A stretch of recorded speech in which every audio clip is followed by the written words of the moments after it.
yung kwentong ng pabahuan ng panty? Pabahuan. Yung mabahong panty, alam mo ba yun? Pabahuan?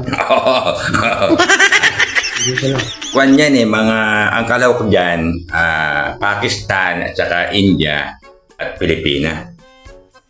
Pabahuan ng panty. Singkabango, gano'n. Mabaho nga, ano mabango naman? Singkabaho. Oo.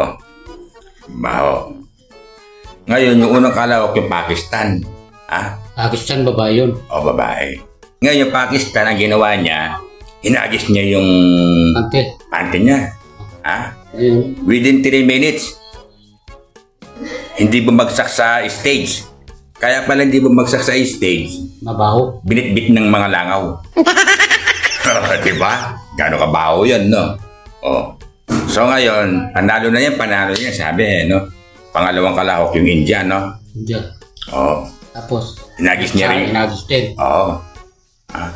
Pag hagis niya, sinundan ng langaw. Bumagsak sa stage, ang daming langaw. Oh, mas mabaho yun kasi Bumagsak eh. tsaka yung mga langaw andun sa panty niya, di ba? No. Siyempre hindi pa tatalo yung kwan dyan, yung Pakistan, hindi. Pilipina, hindi pa Pilipina tatalo. naman yun. Yung sa kanya, hinagis niya, pagbagsak, walang nakitang langaw. Oo, di ba? Alang langaw. Yung mga langaw, meron... Natakot. Natakot. Hindi, malayo mga langaw. Di ba mabaho yun? Kasi ayaw lapitan eh. Tsaka yung mga langaw naka-face mask pa. Hindi. Yung mga langaw naman, pag hindi mabaho, hindi mo nalalapitan.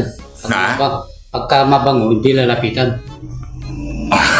Oo nga, yun pinagtatakan nila. Bakit hindi nilapitan ng mga langaw yung panty? Mabango siya. Mabaho nga eh. Mabaho. Kasi naka-face mask pa yung mga langaw eh.